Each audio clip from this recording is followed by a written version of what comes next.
भात खाए super last में राकेश साहब ने मुझे फंसा दिया था, तुम खाना खिलाओगे ना, मुझे बोला था मैं खुद नंगा हो गया हूं, मैं इसको क्या खिलाऊंगा। नंगा हो गया हूं, मैं मां है डैडी है बेम्बू आज का खाना चिकन बेम्बू बंदों का साथ मैं क्या बेम्बू खाने के लिए जा रहा हूँ मैं वो बेम्बू ने भुटाने वाला बेम्बू नहीं, मैं खाने वाला खाने वाला राकेश सावंत का वो डायलॉग है क्या lo ya malam 16 nah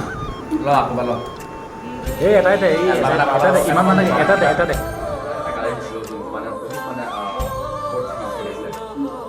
दीपक कलार 1 नंबर का दलाल तकले 2 थप्पड़ कान के नीचे लगाऊंगा ना, दीवार पे ताके चिपक जाओगे। क्या बोला है कि मैं चाइना से हूँ। সকলোৱে আদৰি লৈছে আৰু অসমৰ হয় তুমি এটা মানে অৰুণাচল বুলি নহয় যে অসমৰ যাতে সকলোৱে জানে মই